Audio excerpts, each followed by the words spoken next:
staten når sine mål gjennom god styring, organisering, ledelse og gode beslutningsgrunnlag. Og i de 20 årene vi i DFØ har eksistert, har vi vært opptatt av kjernespørsmålet: virker det? Da statsbudsjettet for 2025 ble lagt fram, var statens utgifter beregnet til godt over 1900 milliarder kroner. Det er veldig mye penger. Staten finansierer mange ulike tiltak, fra bygging av vei og sykehus, til foreldrepenger og pensjon, arbeidsmarkedstiltak og bistand. På en del av disse områdene kan det være vanskelig å svare på det tilsynelatende enkle spørsmålet: virker det egentlig? Samtidig finnes det etter hvert utprøvde metoder innenfor samfunnsvitenskapen som kan gi oss mer informasjon om akkurat det. Eksperimentering, som vi skal snakke om her i dag, er en slik metode. Det skal vi lære mer om nå, både innenfor bistand og i norsk forvaltning. Jeg kan av og til få inntrykk at det er litt langt mellom en del av oss som jobber i norsk forvaltningsutvikling og i bistanden. Også derfor er seminarer som dette fine. Her tror jeg vi kan se at vi har veldig mye til felles, og ikke minst mye å lære av hverandre. Forhåndsutredninger står sentralt i arbeidet med tiltak i staten. Kravene til disse forhåndsutredningene er definert i utredningsinstruksen. Der er det 6 spørsmål som skal hjelpe oss å lage gjennomtenkte og solide beslutningsgrunnlag. Den instruksen gjelder i utgangspunktet ikke for bistand. Samtidig har bistanden lenge hatt internasjonale krav til oppfølging, resultatrapportering og evaluering, som har satt en del standarder. Vi som jobber i forvaltningen har et ansvar for god bruk av fellesskapets midler. Det er de folkevalgte som bestemmer, men vi har et ansvar for å utarbeide gode analyser og beslutningsgrunnlag som gjør det mulig å ta opplyste valg. Da må vi ta i bruk hele verktøykassa som finnes for å belyse virkninger eller effekter, både positive og negative, både de tilsiktede og de utilsiktede. Jeg gleder meg til å lære mer om hvordan eksperimenter kan bidra til dette, hvordan det har blitt brukt, og potensialet for økt eller ny bruk, sånn som Mari og Dean ser det. Takk. Da gir jeg ordet til deg. Okay.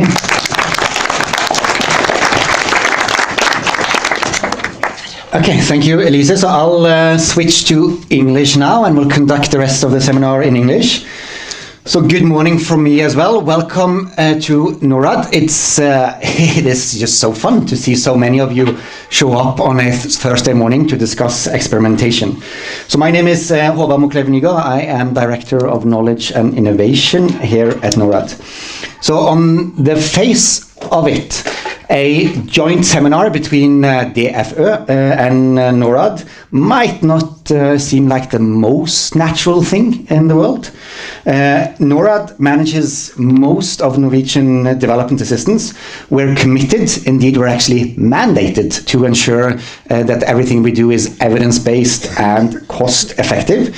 So we care very naturally about the simple question, does it work? And since most things work at least a little bit, we care even more about the more important question, what works better, what works best, and how can things be made to work a little bit better than they're working at the moment.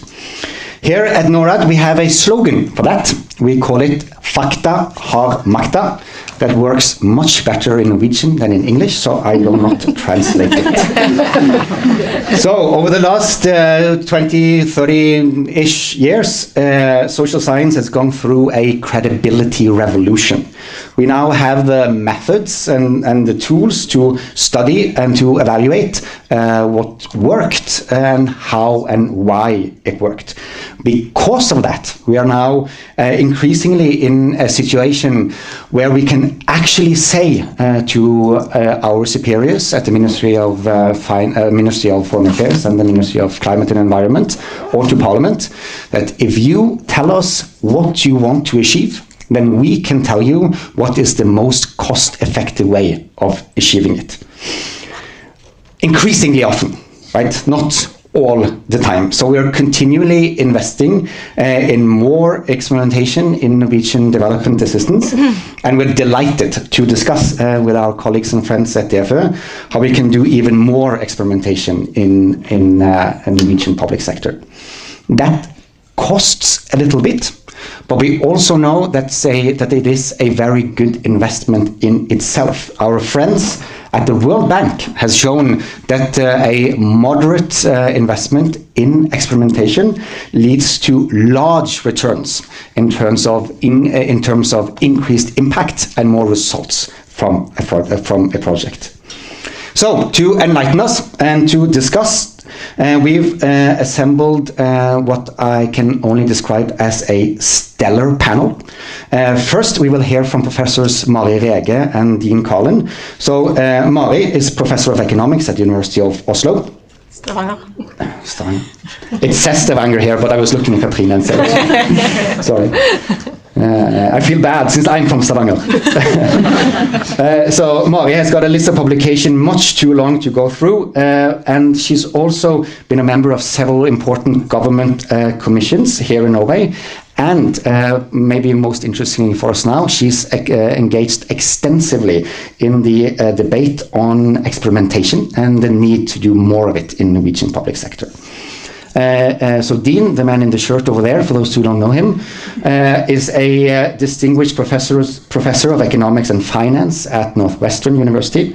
He was, until just a week ago, chief economist of an organization called USAID. That wasn't, you didn't hear that much of it in Norwegian media, but it's even been front page news in the last few weeks. Prior to that, he's been professor at Princeton and at Yale, and he has conducted experiments basically all over the world. So we will start now with Mari. First Mari and then Dean will present, and then we will have a panel discussion led by Cathrine Holst. So Cathrine is professor of philosophy at the University of Oslo. She similarly has a track record much too long to recite. She's been on several government commissions, and she recently led a working group at the Center for Advanced Study with the extremely tantalizing title, What is Good Policy? So obviously she is the ideal person to lead that discussion. So without further ado, I give the floor to Mari.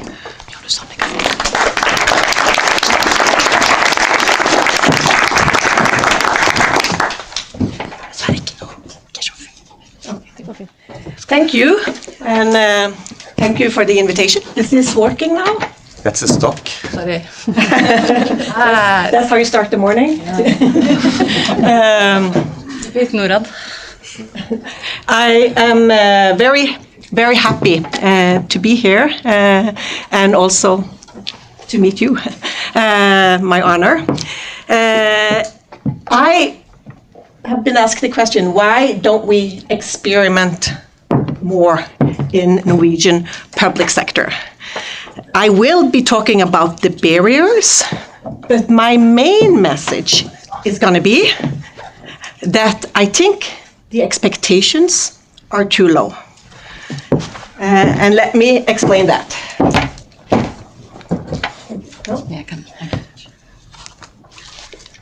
This is the one slide I really need. So we have in Norway something that in Norway is called utredningsinstruksen, and we can translate that to instruction for public sector assessments. And this is basically stating the expectations for what questions have to be answered before you start spending taxpayers' money on something new. And Norwegians, especially people working in the in public sector, and also academia, we love it because it really is setting expectations that you need to think carefully between alternatives and costs and benefits before you start spending taxpayers' money. But my argument is that it's in order to get more experimentation in public sector, we need this one needs in its minimum requirement to set the expectations even higher. So let me explain this. Then this the question number 4 is saying, what are the positive and negative effects of the different possible measures to solve the problems. How long lasting are they, and who will be affected? And in this wording, it kind of sounds like if you just dig deep enough, if you just read enough research, you will get good answers to this question. Especially since the next question is, after this, which measure do you want to recommend and why? I think we need a new question here. And that is that you're being forced, as making the assessment, to think about how certain is this evidence that you have found. And is it certain enough to actually, right now, recommend a full-scale implementation? Or can and should the policy or measure try it out before a full-scale implementation? By adding this point number 7, this question number 7, you will force, as it will also be a minimum require, to really critically think through how solid is this evidence that you are doing in point 4. And you will no longer signal that, yes, just as long as you dig deep enough, we are happy that you just give a recommendation. Given the evidence that exists, what should we do?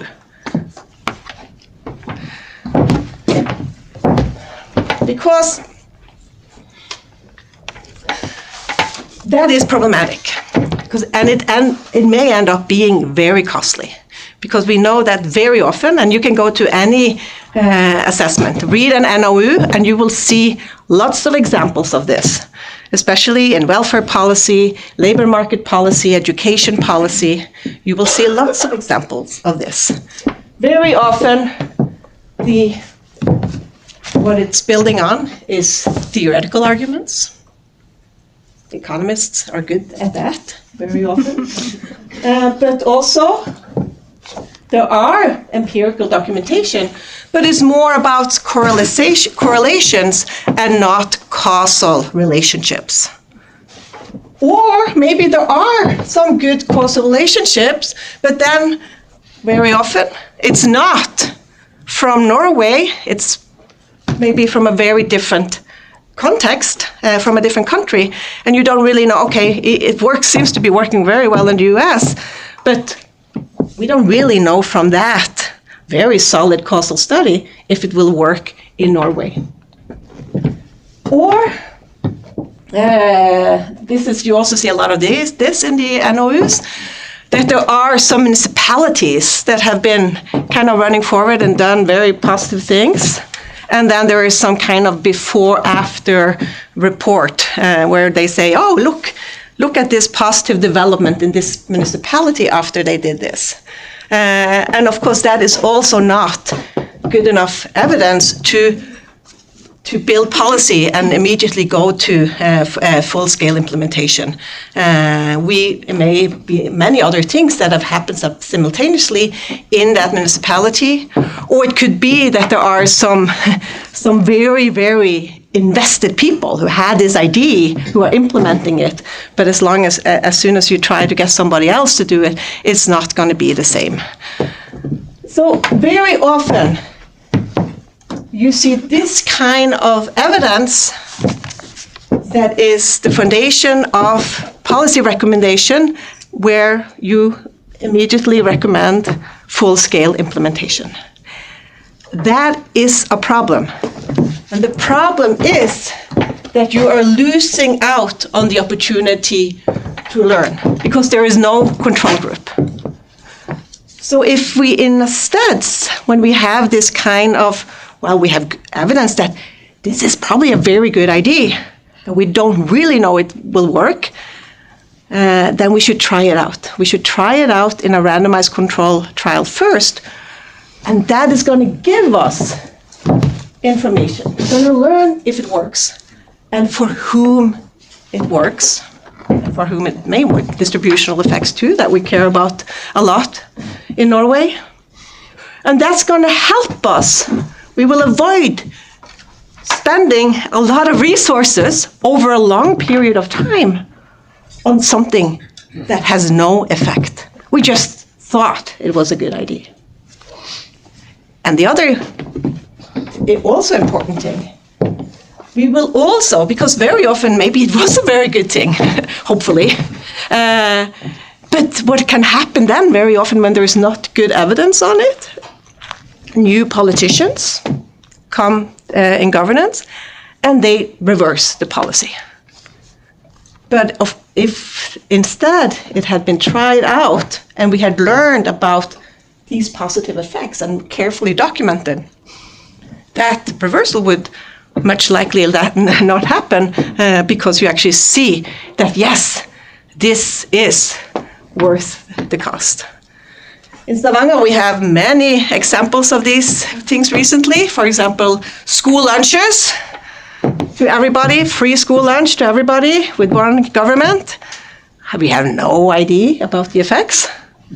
Just very many anecdotal stories. Stavanger Offentlig has been writing a lot of stories about students telling what they feel, parents and teachers and principals, but we have no evidence.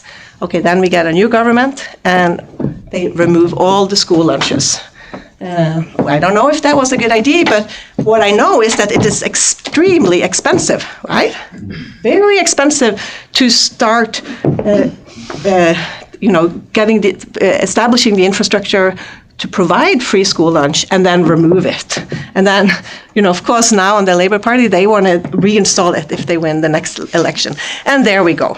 So that's one local example of this. So the important, why a randomized control trial? And why not something else? Well, the whole idea is that we need the counterfactual. When Stavanger is just giving all kids at the same time free school lunch, we remove that counterfactual. We don't know what would have happened if these kids did not get a free lunch. And that's what's so beautiful with randomized control trial, because it's completely random who gets in the group, who gets the intervention, and who is in the control group. That's completely random. So the control group is therefore giving us information about the counterfactual. And then we can, after these have gotten the intervention and these not, since these were exactly the same in expectation before, by comparing these two, we will learn about the impact of the policy. So let me just give you a few examples that I have worked with. So when Torbjørn Røe Isaksen was the Minister of Education, he actually took this very seriously. Everybody wants to know, everybody is calling, especially the teacher unions, the parents, we need to increase teacher density. But then, if you read the evidence, it's not really clear that increasing the teacher-student ratio is going to increase learning and child well-being in school. But it's very expensive, we know that, right? Of course, there are so many good theoretical arguments for why this will work. But if you look at the empirical evidence, it's really mixed. So Torbjørn, the Minister of Education, Torbjørn Røe Isaksen, he wanted to learn in the Norwegian context about this. So together with the Research Council Norway, they had a big project where they were asking for proposals to investigate this question. And this is the background for our project that we called Two Teachers,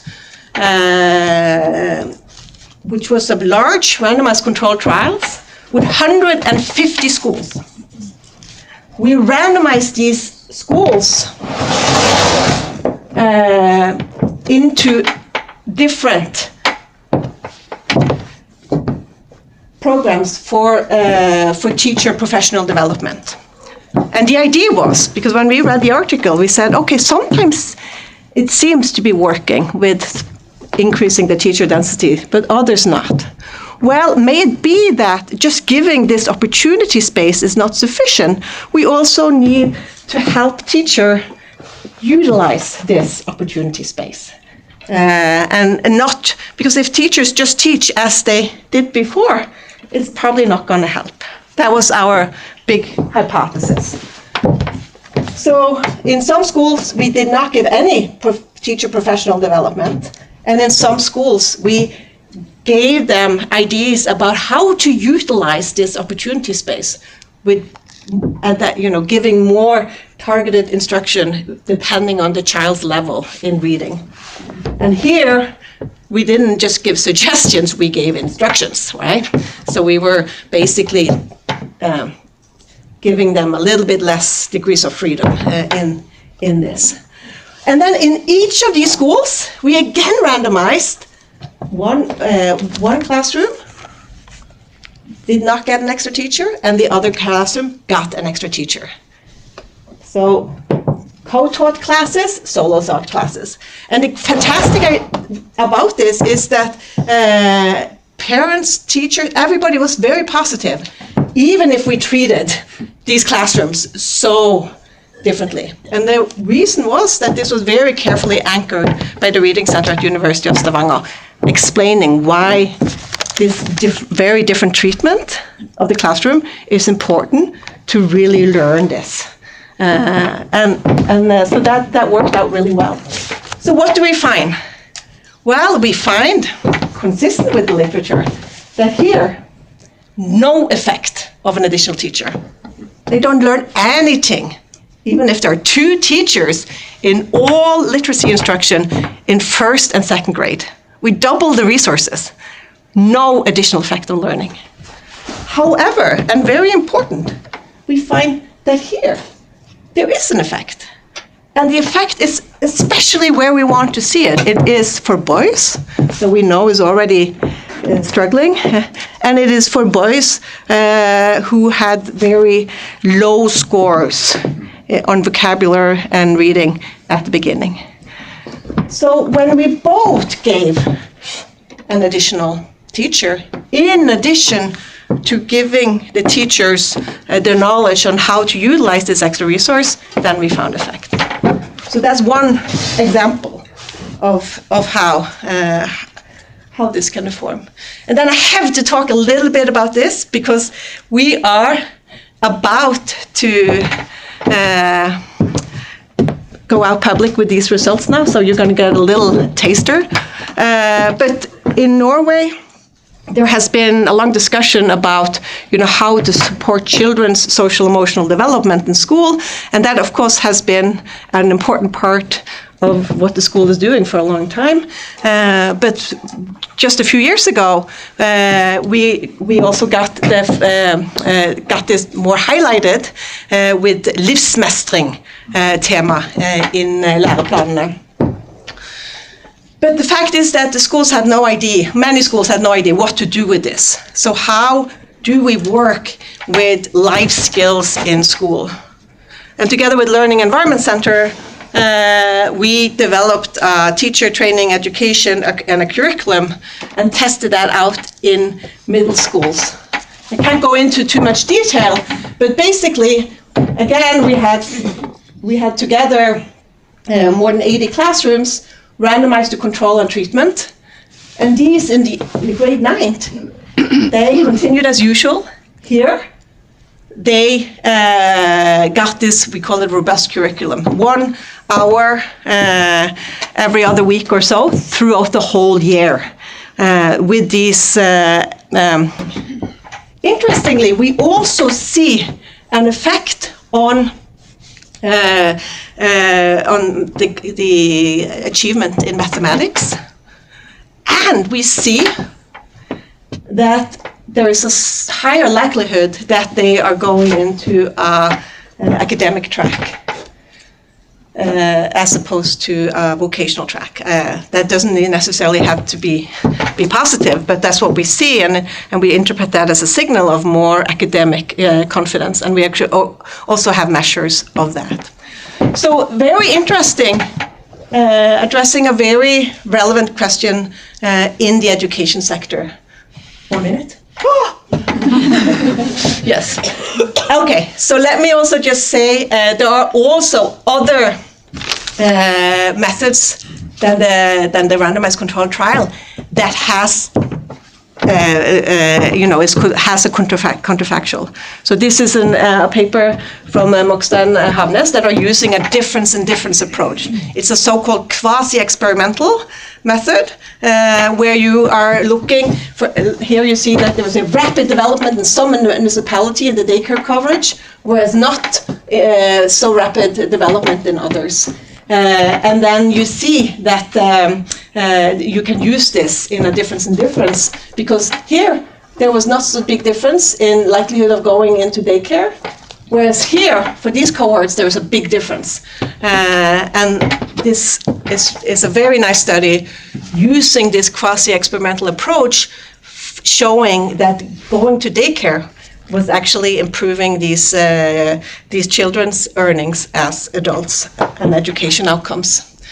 So I will actually finish with this. We need to have alarms because there's too much of this. Like when I try to challenge policymakers who are going to do something new, they say, "Oh, but we will do følgeforskning. We will do a before and after comparison." Well, that's not good enough. And that we need to really, really make that very clear, that that's not good enough.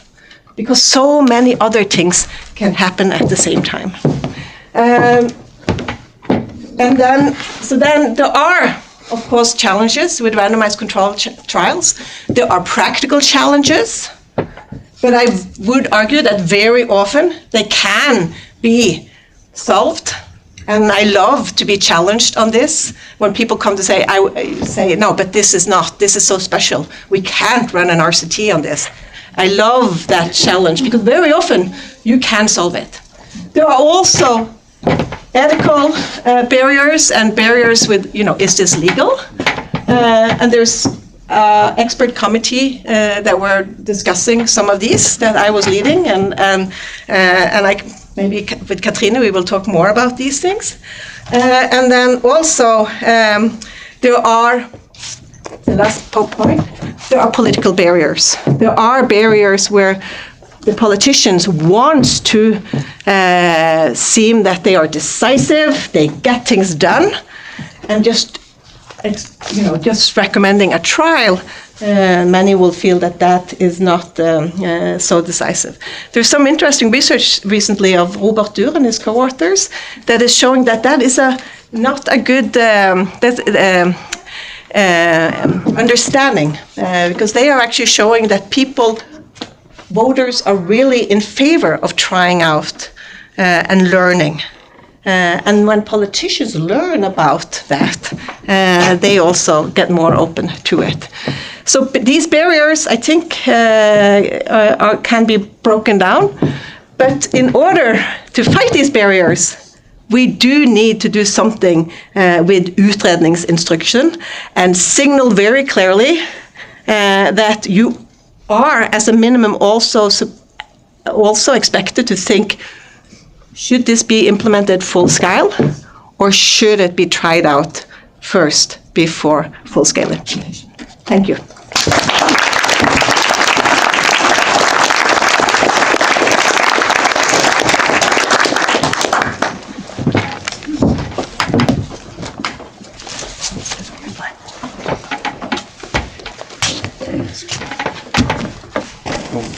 While you're pulling it up.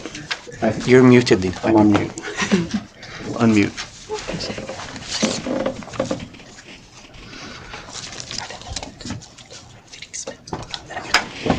Am I good now? Ooh, yeah, I think so. Did everybody notice how Håvard introduced me? the man with the shirt over there, as compared to the man over there without a shirt. I guess I was looking around trying to figure out how that was distinguishing in some way.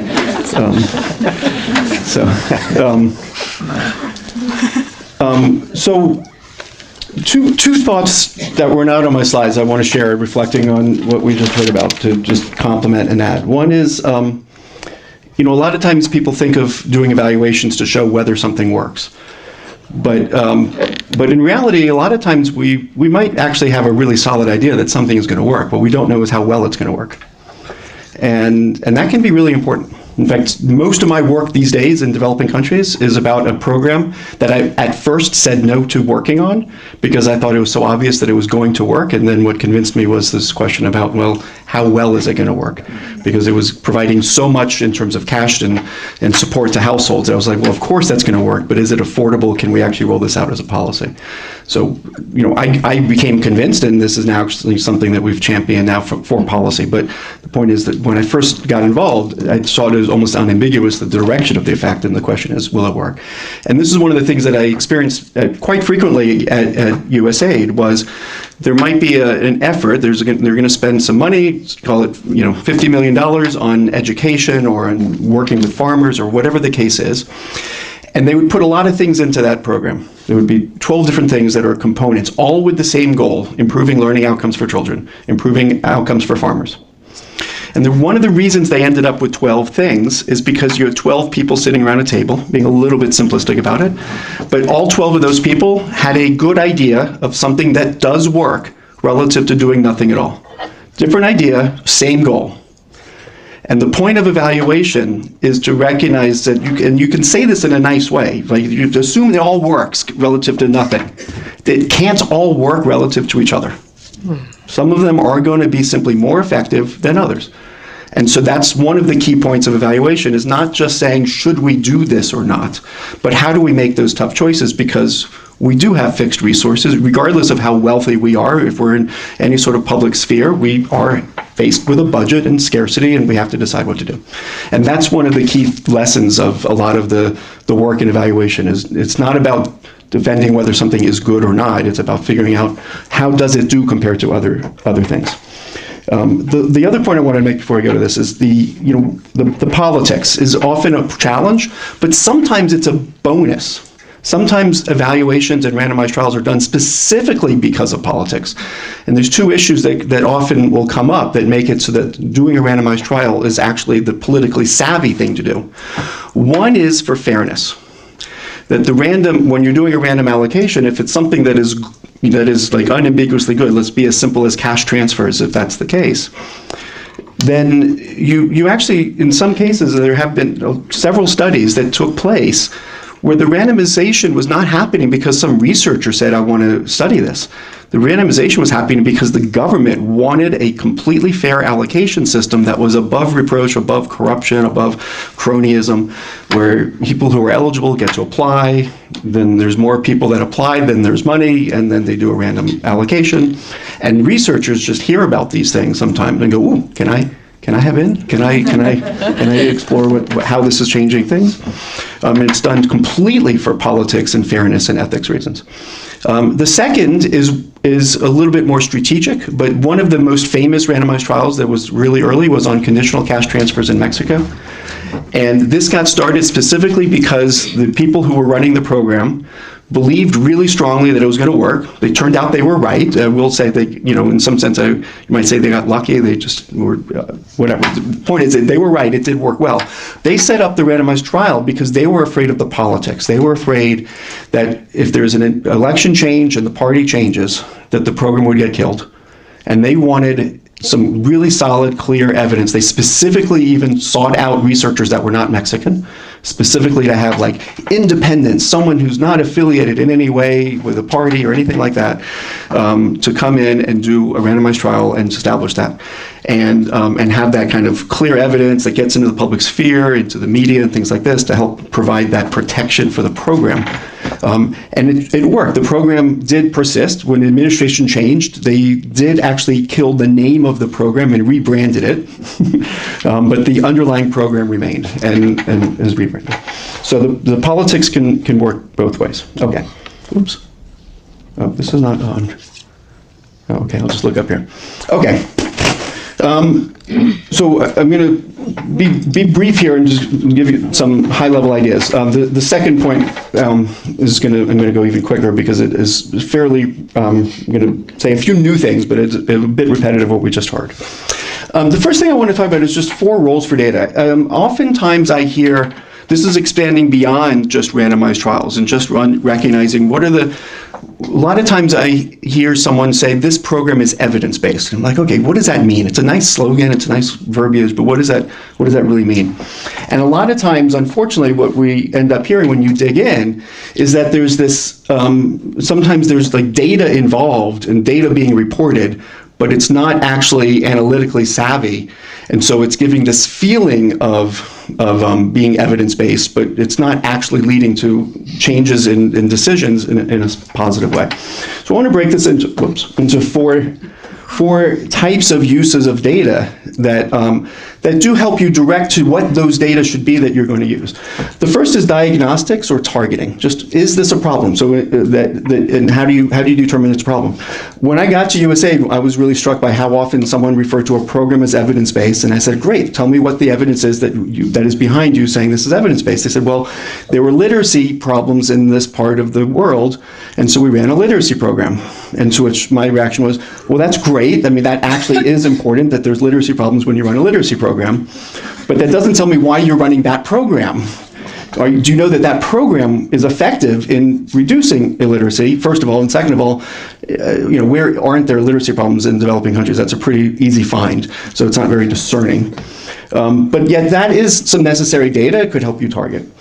A second is on implementation fidelity. There are many cases where, despite all the reasons to run randomized trials, to measure impact, to tweak, and I'll get to those in 3 and 4, sometimes maybe you actually know the program works. Maybe it's medicine, and you know the pill works for the disease, and all you really want to do is make sure that you're getting the pill into the right people's mouths and hands. And that's it. It's just implementation. Are you implementing the program? Maybe they've done enough randomized trials measuring impact that we have a really good understanding of the impact of that program. You don't want to do another impact evaluation. You just want to know that you're delivering the program as it was designed. These are different data. There's no randomization in this. So I'll talk through a little bit about what data to think about. But in the jargon here, which I'll throw at you, are things like inputs, activities, and outputs. Those are good. And that's a case where you don't track the outputs. Like if you're going to be vaccinating children, you don't have to track to mortality. You track to shots in arms. You know the vaccine works. Then third is impact, and here's where it needs to be impact per dollar. And this is very much like what we were just hearing about, where you're saying, I don't know if this program is good or not. I need to know how good it is compared to the other options, and so I'm going to do an impact evaluation. And lastly, and this is where I'll spend a little bit more time, is what I'll call, there's a few different words for this, so I don't want to get too bogged down, but it does get sometimes unfortunate because there's so many different words for it. But operational optimization, or randomized, most of the time these are actually randomized evaluations, but they're done on little parts of a program. And I'll give you examples of like text messages and mailers that get sent out. That's not like the entire policy of a program, but it just helps to improve participation rates, compliance rates, and they're very simple, and they can use the administrative data of a program to help elevate the operational efficiency of what's going on. Those are sometimes often referred to as nudge unit kind of studies. Okay, so understanding impact. Here, this is, I don't want to belabor this too much other than because this was repeating and just reinforcing what we were just hearing about. When we talk about measuring impact, I think it's helpful to talk about what we mean by the word impact. And what we mean by this, oops, I'm sorry, wrong order. I'm going to say this first. Which would you buy? So assume you like oranges. Okay. $1, call it a krone. That had to be really cheap oranges. So maybe you would say, I don't want oranges that only cost 1 krone per 4. Those must be bad. Assuming, ignore that little detail, and you obviously prefer this pile to that pile. It's easy. Why is this easy? Because we know it's there. We know exactly what we're getting. Now imagine there's two policies, two nonprofits is often the example I use with this, but two policies you can do, or two nonprofits that you could support. Both of them tell you that they're providing job training. Both of them tell you they're going to cost $100 per participant, so you can send the contract to them at $100 per participant. Suppose, for the sake of for the point I'm going to make, that the jobs they get are identical. Same salary, same tenure, same job standards, quality, peers, workflow, quality of the job, etc. But this one, at $100 cost per participant, tells you that 60% of the people who go through our program end up with a job 1 month after our program. And this one tells you 90%. So, in the interest of time, we won't do like shows of hands and stuff, but a lot of times when we do this, we'll get a lot of people saying, well, I like that one more. Okay, and that's not the right answer.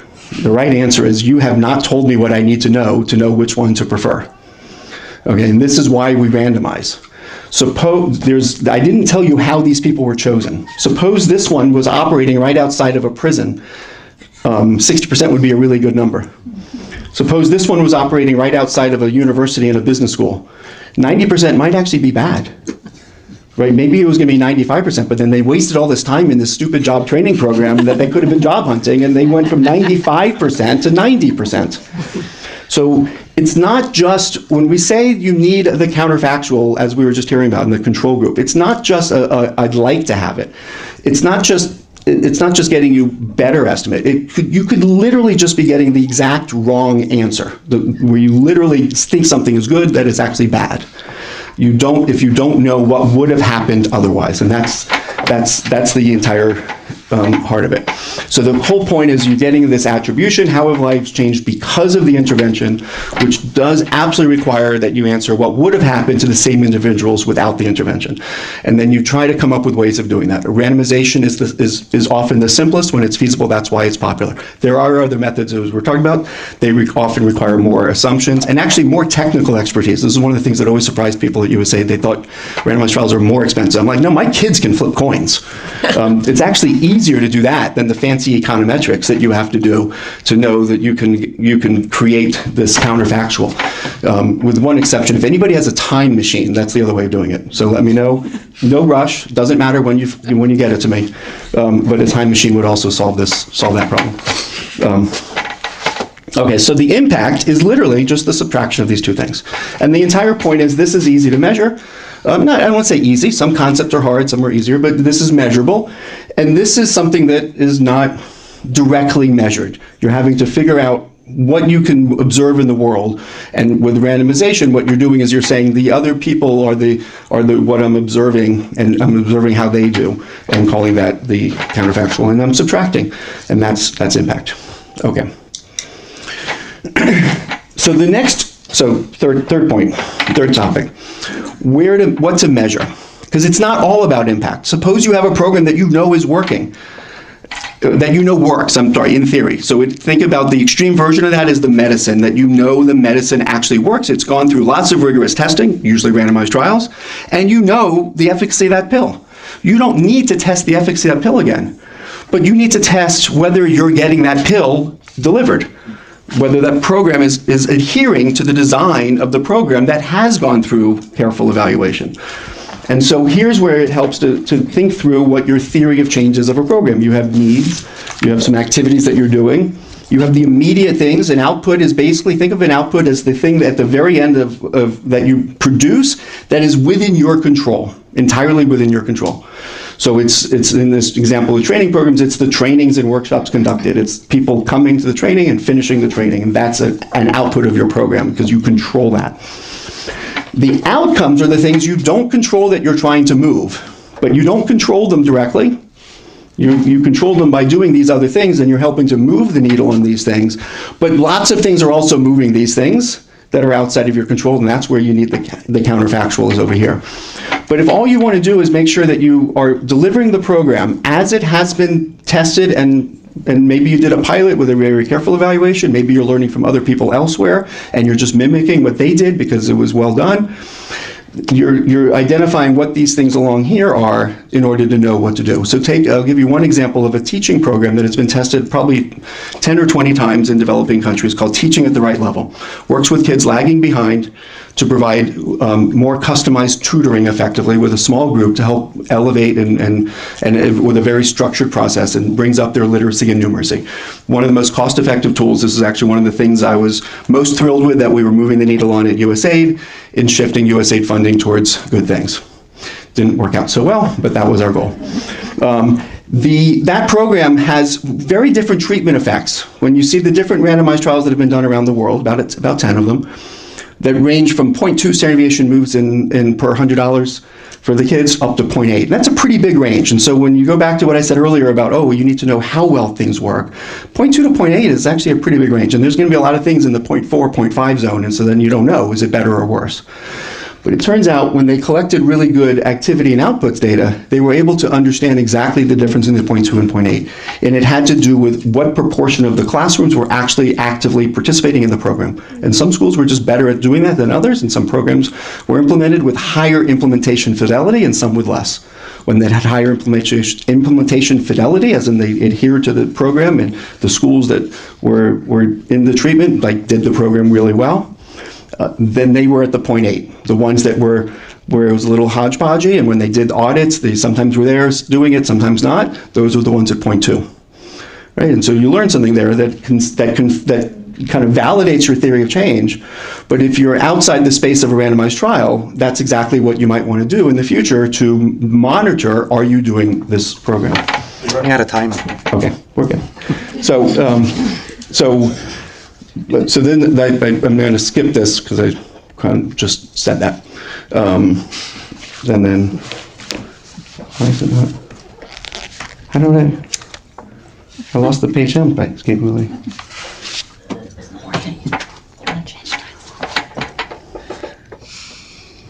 There we go. Okay. So two more things I'll leave you with and be fast. One is just a set of principles that I think are useful to think about in guiding not just whether to do a randomized trial or not, but what data to use and how to do it. We refer to these as the CART principles. We wrote this into a book called The Goldilocks Challenge. And we've talked a lot about credible so far. Credible is about collecting high quality data, which we actually didn't talk about, but that is really important. If you have a randomized trial, but you have really bad data that's poorly collected, then it's not very helpful. And then analyzing the data accurately. That's what we mean by this in this context, is we're talking about, is there a good counterfactual? Is it credible? You're going to say this program worked. Is it a credible claim? Are you basing that on good analysis and data? Actionable is really important and often overlooked.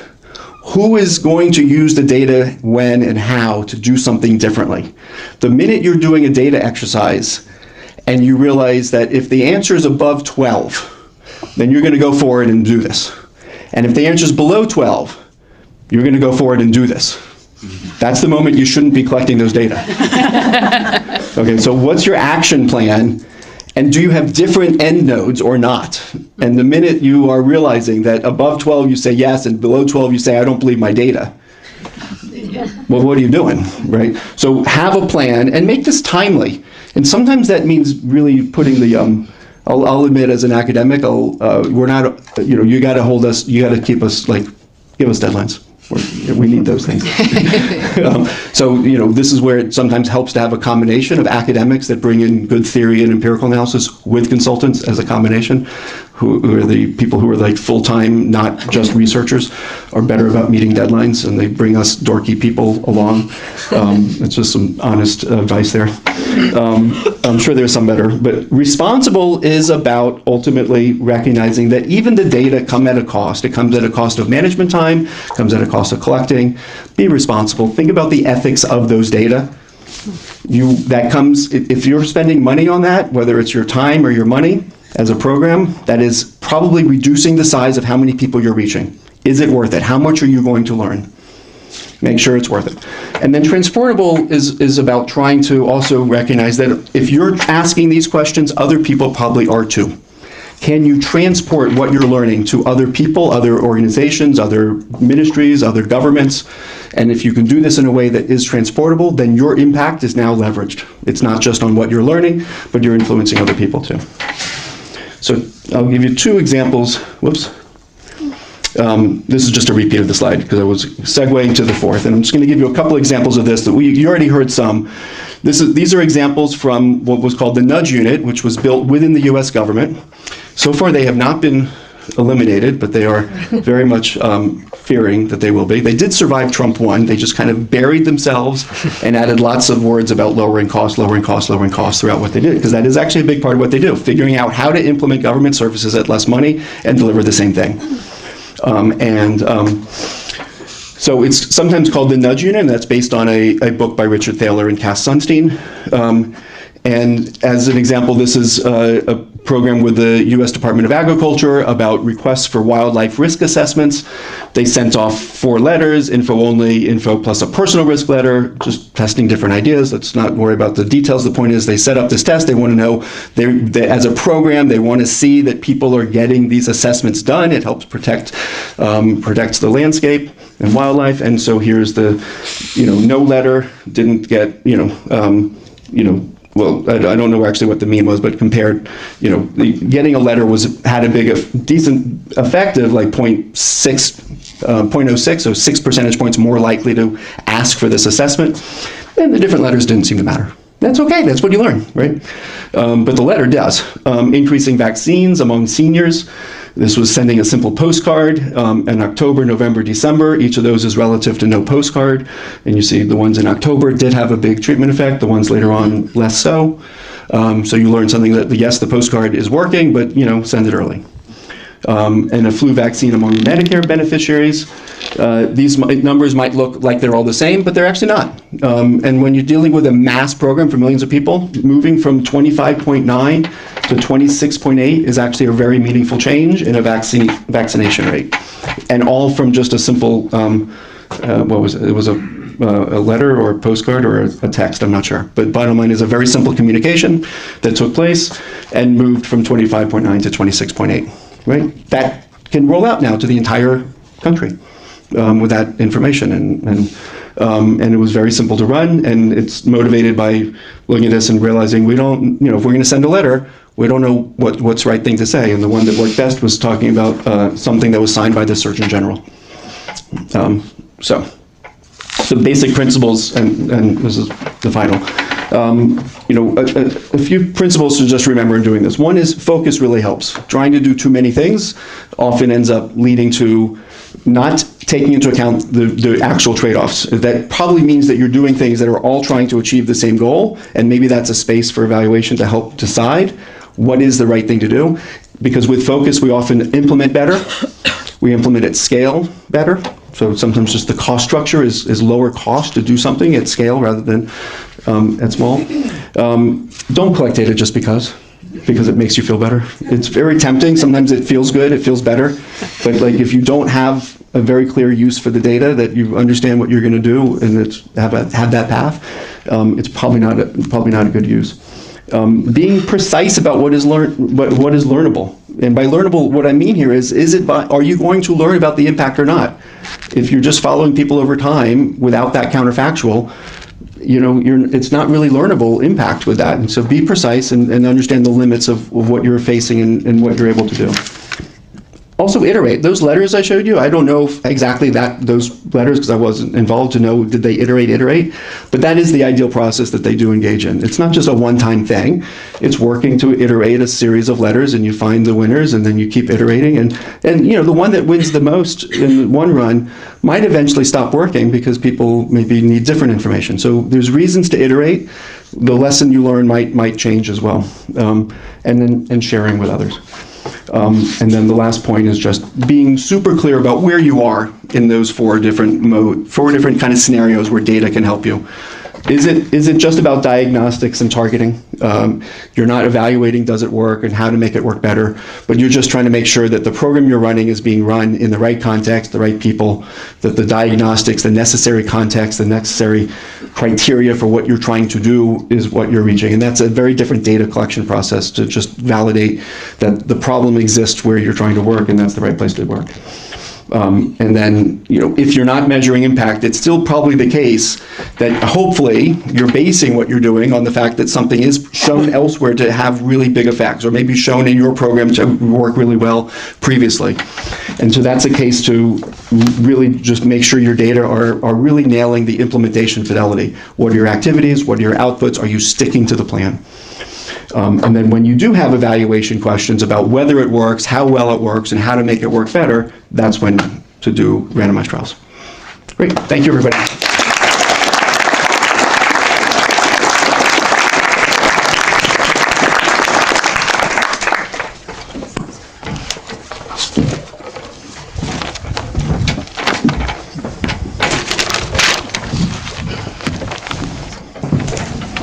Hører du meg? Ja.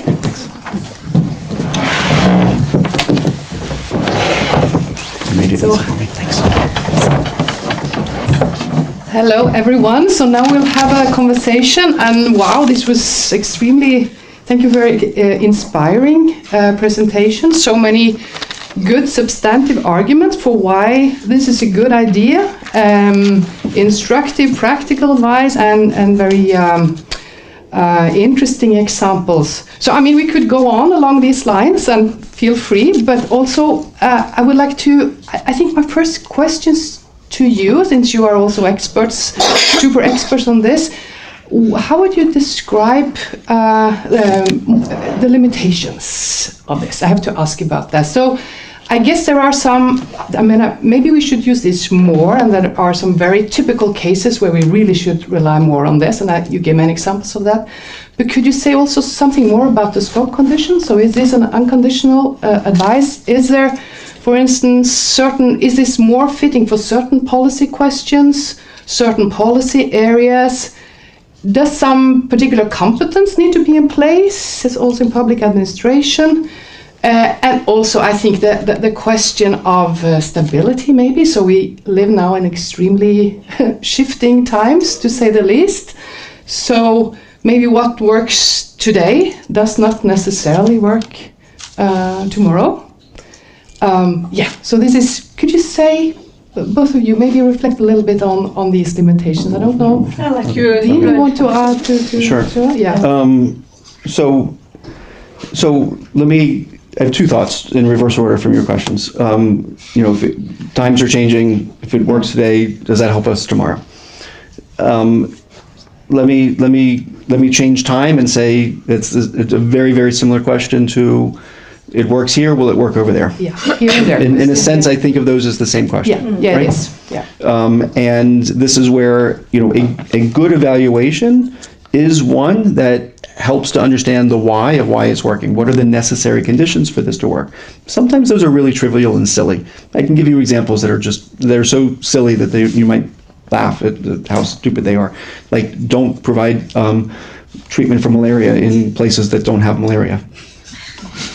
Right? We don't have anti-malaria bed nets being distributed in Norway, do we?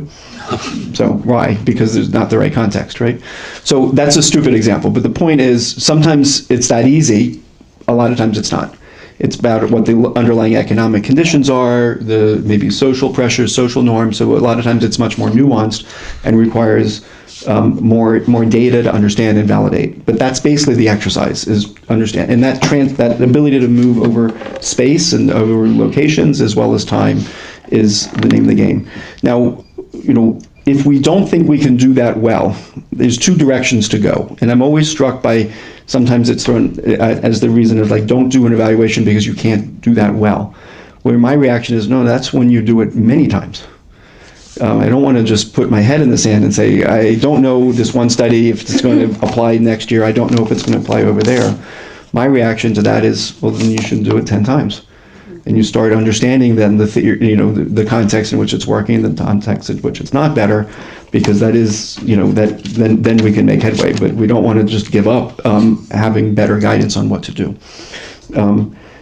So that's the second answer. My answer on the first one is in a sense is a little bit wonky and technical, but it's about the level of the program, the level of engagement with whoever it is that you're working with. If it's a household level intervention, if it's a community level intervention, the question is, well, how many communities are there? If it's a country level intervention, as in what I mean is it's something that you can do for the entire country. You're changing tax laws, you're changing trade policy at the country level.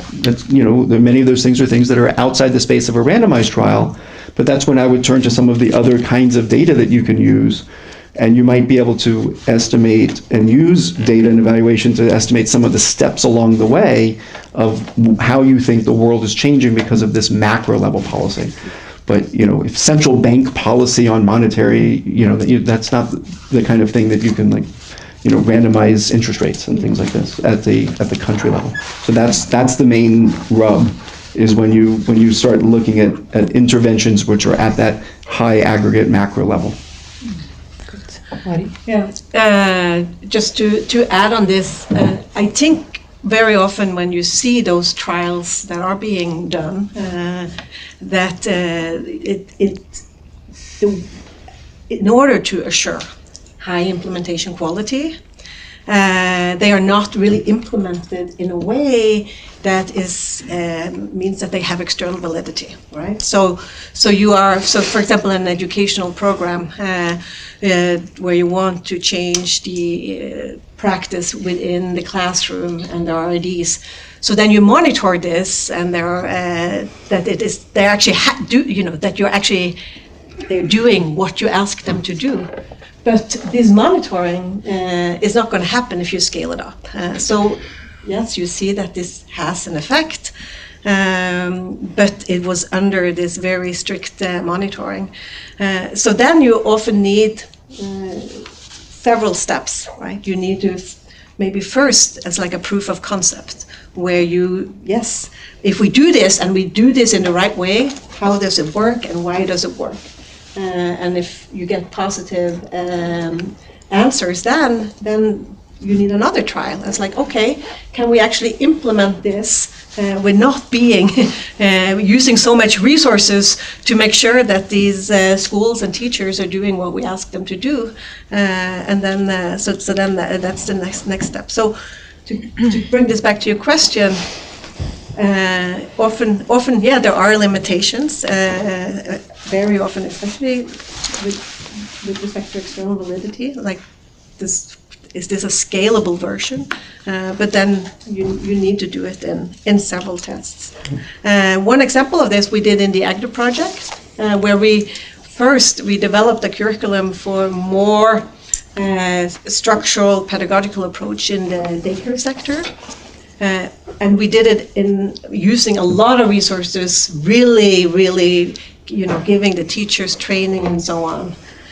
It was a cocktail, basically, of what we put in, but it was a huge change in the daycare sector, and we decided we need to first have a proof of concept, and that works, and it seems like it even have long-term effects. But then we did the next trial where we just tested the curriculum.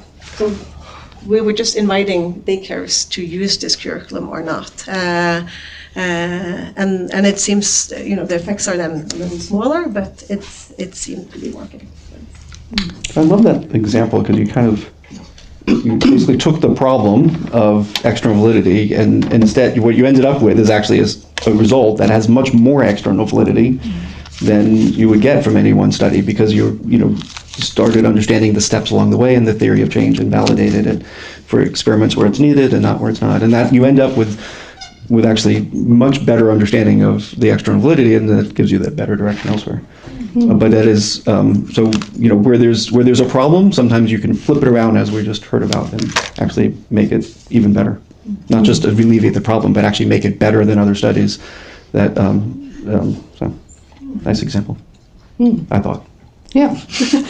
No. It's interesting. So it's because yeah, one intervention probably not enough, and it matters how you do it and how you go about. What struck me a little bit when you had your presentation, both of you, is that you didn't talk much about controversy that your findings might spur. So you both, in a way, and I think, that's interesting to twist it around and say that very often, this can be good. Politicians would want this. You talked about parents actually being in favor of this when they're, the reading center had done this communication work beforehand. But also, my experience also from different policy areas is that there also can be quite a lot of controversy when these RCTs are introduced. And it shouldn't maybe surprise us that much, because if it happens that RCTs, and especially if it's communicated only on the basis of one study, of course, and it maybe goes against not only common sense, but also established knowledge. There are maybe policy fields where very with strong professions and a lot of experience-based knowledge. There can be previous research, a huge amount of it, that is designed according to in different ways. And then you have these RCTs telling, no, this is all wrong. So I guess, there has to be some controversy here too. And I guess I would know about that. So here's since most everyone here is in government, right? So here's something I would love to. I tried doing this in the U.S. for something, didn't pan out, but for other reasons, not about the idea. I think I would love a situation where there's actually something where there is some disagreement, and I, as an American, I have to say I'm not sure I perceive there to be any disagreement between the political parties here in Norway, but that's so take it with a. As you wish, but the point is, suppose there's something where there is a genuine disagreement, a healthy, the example that I was working on that I wanted to test was cash transfers. Will people work more? Will they work less? Or will they not change how much they work if they receive a cash transfer? And the kind of canonical, overly simplistic summary of the stances on the political parties is that in the United States, Democrats would say no, that it won't change work, and Republicans say it'll lower work and people won't work. As a side note, in developing countries, neither of those are right. The answer is people work more when you give them cash in developing countries. But that's a different level of poverty where money is actually the obstacle to working. And so that's, I think, part of it. I don't, in a society where that's not literally the obstacle, that you might not get quite that positive answer. But I wanted to take a process where we got kind of solid Republicans and solid Democrats before we did the study to take a stand and write down, basically put on a piece of paper their prediction on the number and stick it in a vault. And then run this and have them agree on the study protocol, saying, yep, I agree, this is a good test of my thinking, and I think the number will be +6. And the other side says, I think the number will be -4. And then you do the study, and you find out the answer is 2. And then you ask them again, what's your new opinion? And the hope is that the 6 goes to 4, and the negative whatever goes to 0 or something. They probably don't flip sides, but the hope is that they move a little. And the hope is, too, that they move more than they would have otherwise. Because if you're getting them to write it on a piece of paper and stick it in a vault is a way of holding them accountable so they don't just say later, yeah, that's exactly what I said it'd be. So if there's a setting to do that here, I would love to do that. I don't know what the issue is in the debate. That's the concept I'm enamored with and have yet to find a context. Can I come with another example? Yes. So definitely, this study I just talked about with the early childhood education has certainly been a controversy. If you look in the search AGDA project, you can see a lot of that, and it kind of started with a controversy too, because I was discussing the international evidence on early childhood development and talking about the opportunity that we have in the Norwegian daycare sector. Almost all Norwegian children are in daycare. However, the framework plan for that is very vague. So the result is that it's very dependent on which daycare you come in terms of how much stimulation you get of your social and emotional development and your and your cognitive development.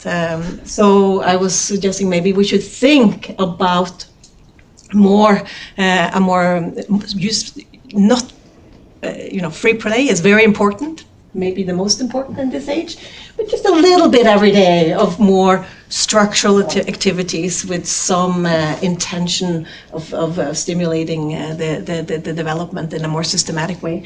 And then this non-profit organization came and said, I want you to do this. So this is kind of how I started with that. This is my first RCT, and that's how I got started with doing this. And then, when we were suggesting this very intensive trial, and the reason why it was so intensive was that we knew we were also expecting some of this resistance, because it was a shift from we were very high on the free play spectrum, and I think, as a spectrum, I don't want just instruction either. We don't want them in school, but just a little bit moved to more structure. And when we started this trial, the teacher union recommended against participating in this trial. So that was a pretty intense period of time in terms of recruitment. But I'm very excited now. This is a while ago, so now we actually just gathered. Norway has quite good administrative data that we can match to this. And in 5th grade, there is this national assessment. And now these days we are looking at impacts, long-term impacts in 5th grade. And of course, there's a lot of fade out in this literature, so we were not too optimistic. But I can tell you that this is looking extremely promising. And I think the reason why, we have to look in this, but I think one reason is that we were not like drilling kids in language and mathematics. There was some of that too, but the most important thing we were doing was the executive function, basically teaching kids to try to pay attention, remember some instruction, and participate in something, and that gave them a better start at school. Anyway, so this was a big controversy, and now we have data that we will release evidence on in 5th grade, and I'm excited to present those results before this summer. Yeah. So is this also then also about how you communicate to different audiences the value of RCT? So this is maybe a new way of thinking about it. I don't think it was the RCT that was the problem. The problem was they didn't want this evidence because there are such strong ideological perspectives in daycare, and they were basically arguing like, but that we were taking the childhood away from these children. Rege thinks about children as small working contribution to the GDP. So because I had I wanted them to do well when they transitioned to school, but I think giving them the resources to do well in the transition to school is also giving them better life quality here and now. There is no contradiction. Yeah, but there was more the intervention more than the trial. Yeah, and I guess this raises the questions, as you said. So there is, we have a goal, we have an end, and then there can be different, more or less effective ways of making measures to facilitate that end. But we are also in a landscape where people can actually disagree on the ends, on the goal interpretations, goal ranking. Exactly. And I guess this is so it's that's hard to get away from, I guess, and it's legitimate maybe too that people disagree on ends. How do you? In these times, what if the end is to sort of how to most efficiently get illegal migrants out of the country, to cut money for the poor, or should we restrict freedom of expression? I guess there is this question here too. That's not only for the RCT design studies, but I guess it's an issue for everyone recommending policy saying this is purely evidence-based? Yeah.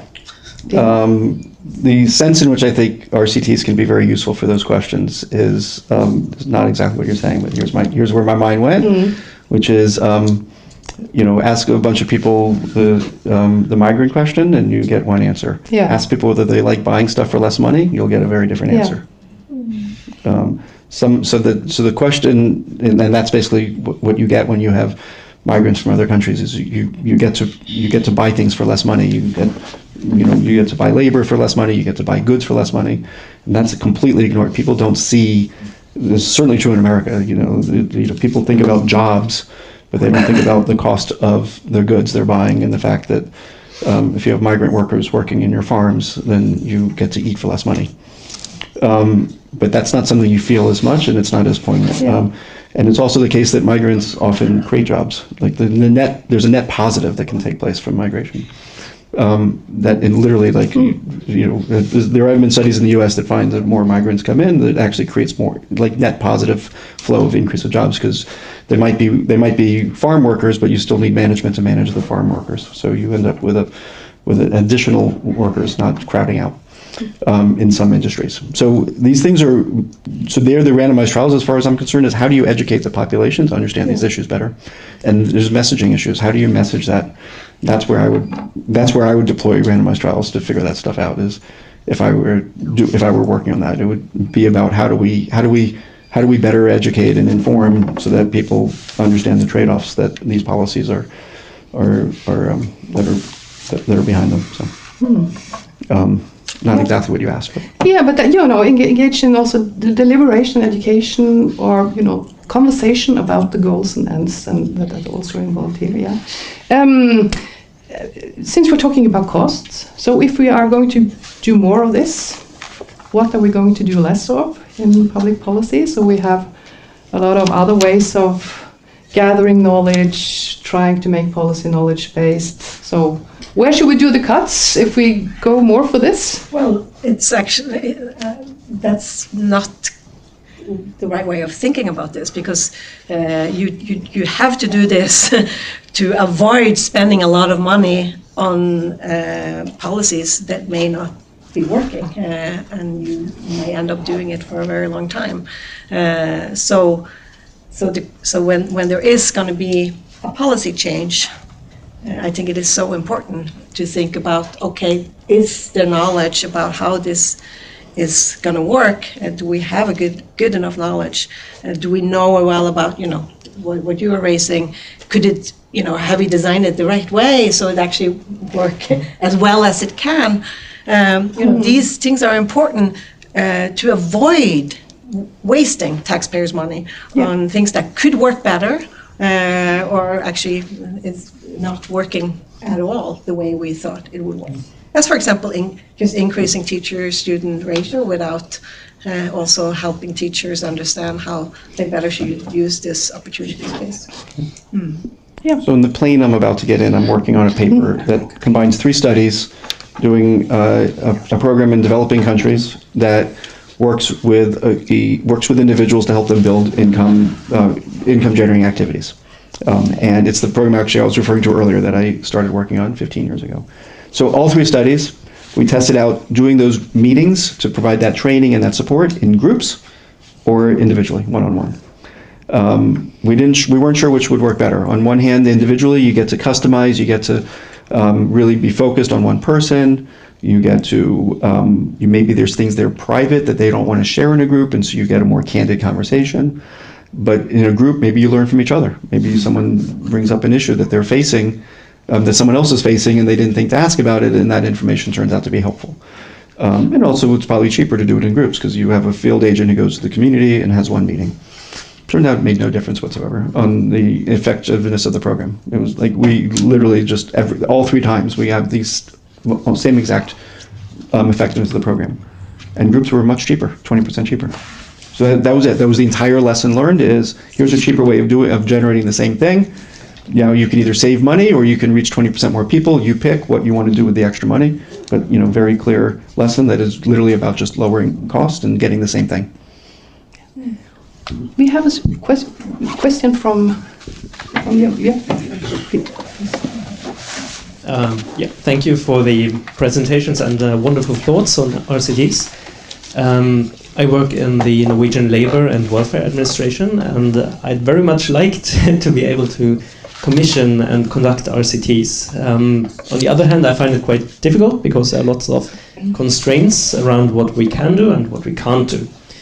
But that's not what I'm going to ask about.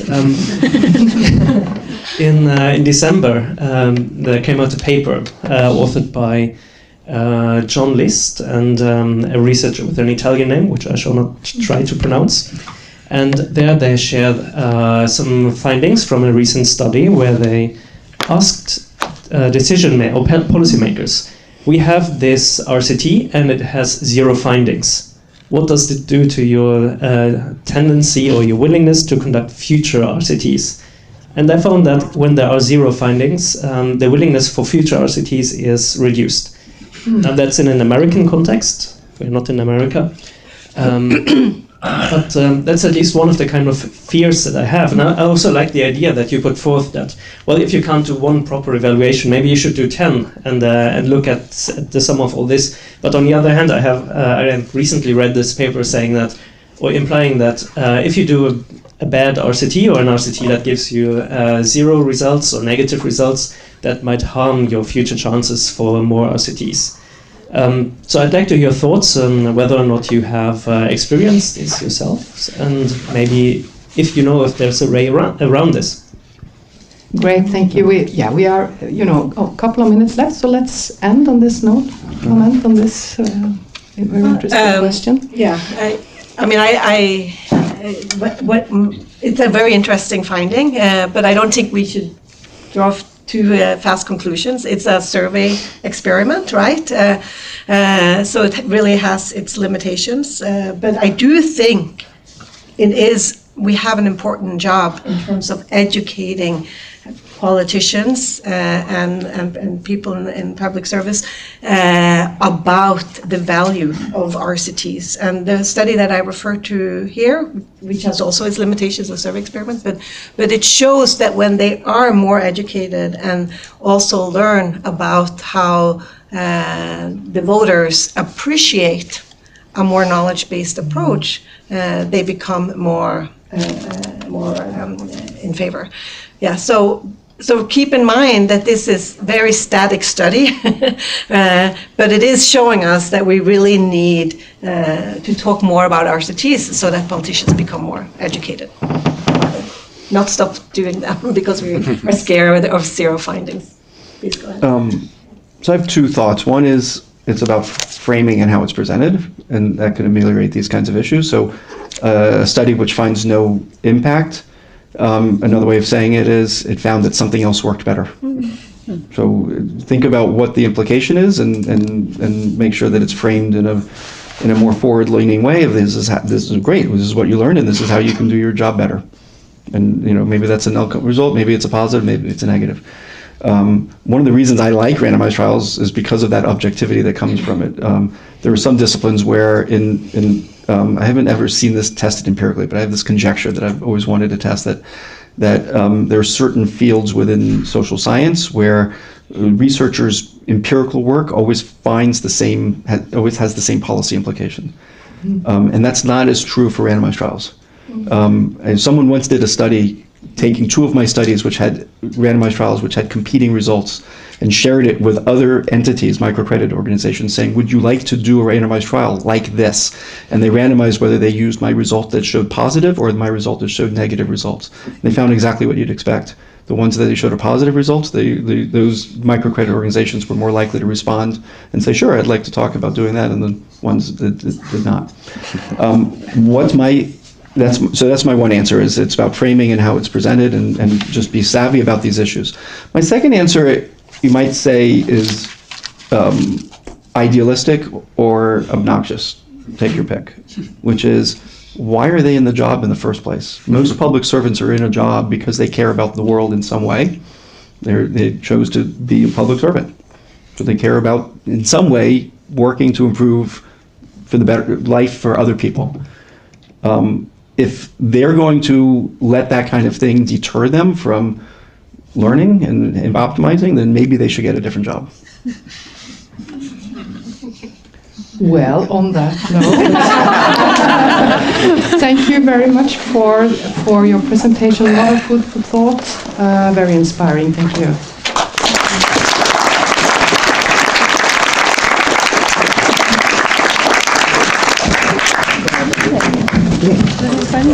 Thanks a lot.